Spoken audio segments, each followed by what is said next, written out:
I would like to recommend my personal favorite YouTube channel. He's also a personal friend of mine, and his name is Derek. And his channel is called Lion Sword. All one word, capital S. Subscription and support to him is mandatory as far as I'm concerned, because his content is the best on YouTube. I believe his content, at least in my opinion, is better than my own. He has supported my cause here on Non-Conformist-RADIO for 5 years, even before he had a YouTube channel.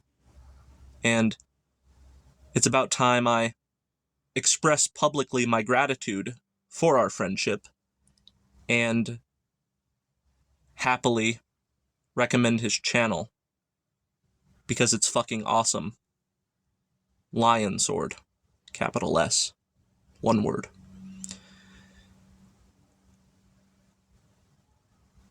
If it doesn't resonate with you, then you're not a frequency match and you're unworthy to hear it. There's always PewDiePie. So if you decide to unsubscribe from him, just go subscribe to PewDiePie. Anybody who's a friend of the Green Wizard, or Lion Sword as he calls himself now, is a friend of mine. Anybody who's not a friend of Derek is no friend of mine. When I was 7 and my older brother was 11 in 2005, he taught me a very valuable lesson. Never trust your opponent. Here's how it happened. He was taking boxing classes, and he needed a sparring partner. Basically, somebody to use as a human punching bag to practice on. So we were on the trampoline, and one day he told me, "Take off your gloves. As a means of good sportsmanship, shake my hand, and may the better man win." And I said, "Okay." And as soon as I gripped onto his palm, he punched me in the stomach as hard as he could, knocked the wind right out of me. I fell on my back gasping.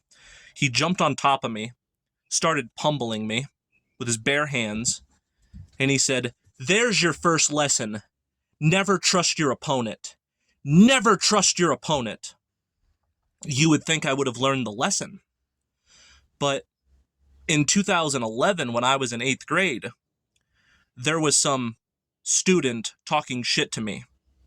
So I told him to fight me in front of the whole school. And he showed up, the crowd gathered round, and he said, "You know what, man? Come to think of it, I apologize. I don't want no trouble. We're all good, brother. We're all good." And I said, "Okay, I accept your apology." And as soon as I grabbed his hand, he punched me in the stomach, knocked the wind right out of me, fell on my back gasping. He pummeled me, and I hear my brother saying, "What did I teach you? Never trust your opponent. I taught you nothing." And from that moment forward, I am very apprehensive to shake a stranger's hand, because you never know who your enemy is, and you can't trust them. There's an African proverb that says, "Never trust a woman who has sex with your enemy." My adaptation would be thus: never trust a truther who placates, negotiates, and compromises with the enemy that he does not clearly understand. He's half-minded. He will support one aspect of the agenda and reject another aspect of the agenda.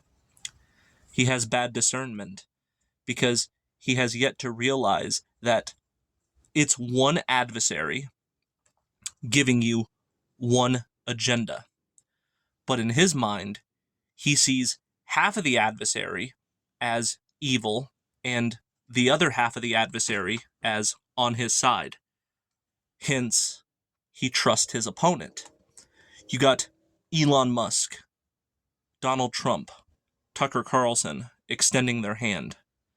And some of you people latch onto that And you deserve to get punched in the stomach because you have yet to ascertain that Elon Musk is not your fucking friend. He's the richest man in the world. He supported the jab. He got it himself. He is working to the midnight oil to try to merge artificial intelligence within the human being, put chips in the human brain under the guise of immortality and to aid human suffering. But I know damn well that once that agenda is brought to fruition, it's going to create a cyborg that is more easy to control. And the human being is going to be more bastardized than it already is. You trust Tucker Carlson. Why? He's an anchorman on Fox News. That is mainstream media. He is employed by the same people who own CNN. He's just appealing to the conservative side of the fence of the sheep farm. Yes, he speaks upon the insanity of the leftist, and he gets a reaction out of the conservatives, but that's just him doing his part to be a radio personality, getting people riled up. But so many people worship this guy, and there's a lot of truthers that are talking to me saying that they watch Tucker Carlson on Fox News, and they say that that's evidence that the world is heading in the right direction. And I'm just like, man, you gotta know thyself, but more importantly, know thy enemy. Because who cares if you know thyself when you clearly don't know thy enemy? Because thy enemy is going to fuck thyself. Don't you get it? Persons who are televised to the masses are to be disregarded as a combatant, because the truth will never be televised. Have you ever asked yourself, why aren't you in particular on live TV? Or myself, for that matter? We would do a far better job at properly informing people about what this reality is than the billionaires and politicians. But yet so many of you don't put that much thought into it, and you continue to worship billionaires and politicians. Do you think the GIs in the Vietnam War would ever for a second trust the Viet Cong? If the Viet Cong were to come forward in a different uniform and say, we're not with those guys, here's a care package, what do you think they would do? At the very least, he would make them POWs. Even if they had good intentions, it matters not, because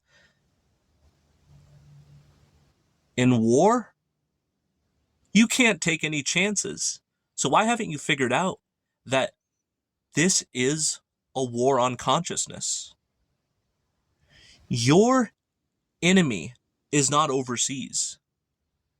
Your enemy is your own fucking government. Your enemy is not Russia or the Middle East. Your enemy are the people, quite frankly, that you fucking admire. Here's a rule to live by. If a name is known to everybody and their grandmother, then whoever belongs to that name is not your fucking friend. Because think of all of the effort that they've gone through with their world domination to this point. Shutting the world down, forcing people to get jabs or else they'll lose their job. Having a monopolization on the world, essentially. And do you think these same people who own all of these broadcast stations would allow somebody to save the day and compromise their fucking plan?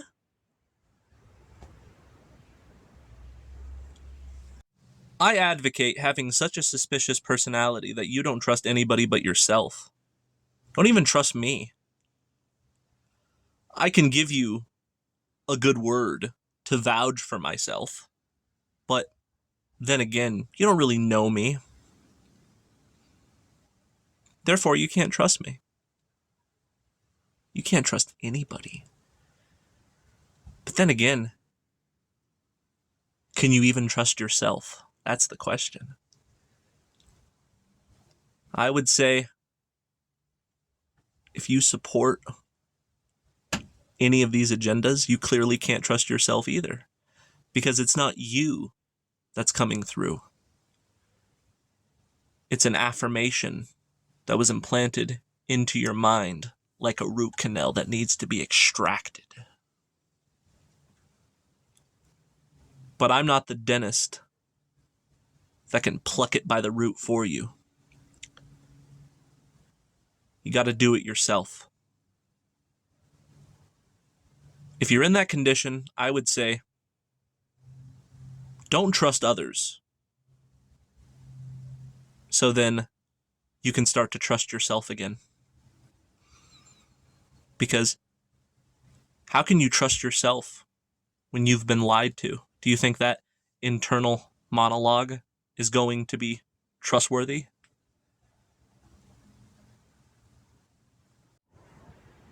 In a wartime scenario, you are not a reliable comrade because you're the type of person that will load your rifle, shoot half of the enemy dead, but go strip off all of your clothes and have a sex orgy with the remaining half that you didn't kill.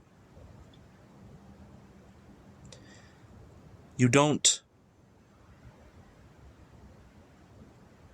befriend your adversary.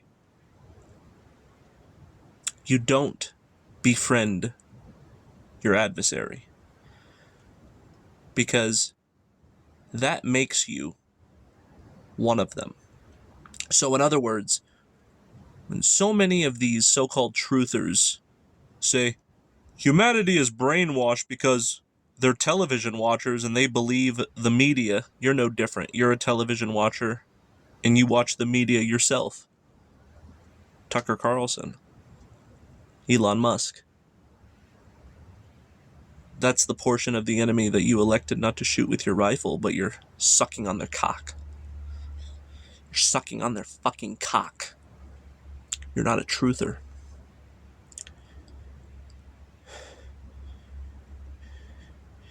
You are the African proverb.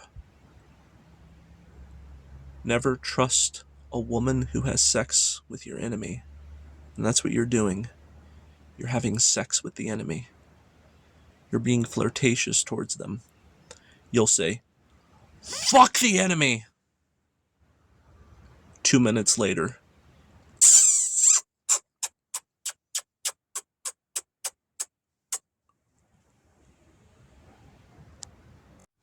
the white man who colonized early America made it a law never to shoot their last bullet, because were they to become overwhelmed by Indians and they start panic shooting and become too trigger happy, they're going to run out of ammo. And guess what? They're going to get captured and tortured, buried with only the head exposed, with honey on the face, next to a colony of fire ants. So, to prevent that from happening, they said, no matter what, never waste your last bullet. If you have 6 in the chamber, you shoot 5. And if there's more than one, just to be safe, put it directly to your head and pull the fucking trigger. Because it's better to die by your own hand than to go into the hand of the enemy, because they understand what an adversary was.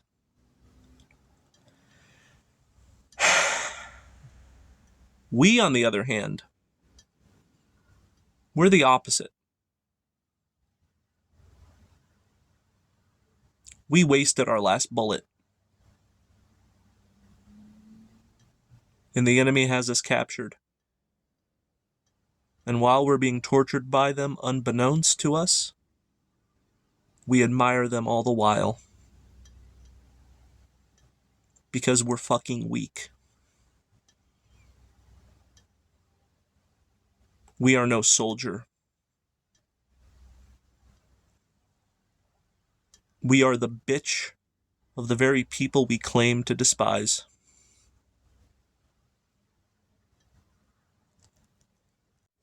In the 1990s, there was a battle in South Africa between white farmer foreigners versus the natives. The natives wanted to chop off their heads because, as far as they were concerned, they were a white devil that deserved to die. The white devil had a lot of casualties, and they became overwhelmed because they were so outnumbered. So what they did was they left a big, giant wooden box with brand new clothes, soaked in poison. The poison dried and went into the clothing. What did the natives do? They put on that wardrobe. And in due time, the moisture from their sweat activated the poison to come out of the clothing into their bloodstream, and they died by the hundreds. What was the mistake on their part? They trusted their enemy. And they died because of it. It sounds familiar. Whenever you hear a so-called truther who claims to be such, but he believes in the existence of global warming, and he supports transgenderism or any other mal effect that the enemy has spoken to them through the intercom by means of psychological warfare. You know when you're in a war and the enemy from a far distance likes to put up speakers and taunt the enemy through the loudspeaker? We're gonna kill you, American! We're gonna kill you, American! That's basically what it is as far as I'm concerned, with all of the propaganda coming through the television set that many of you still believe and call yourselves truthers. What you're doing, in a sense, by listening to the Viet Cong on those loudspeakers, taunting you as the soldier, is when you let it go to your head and you start to believe that shit, you are putting on the wardrobe. The wardrobe of the support of all these agendas. And what happens? You start to become sweaty, and it kills you. In fact, if you're wearing these wardrobes right now, you might have enough time to take them off. Unless you're already dead, and you just refuse to lie down.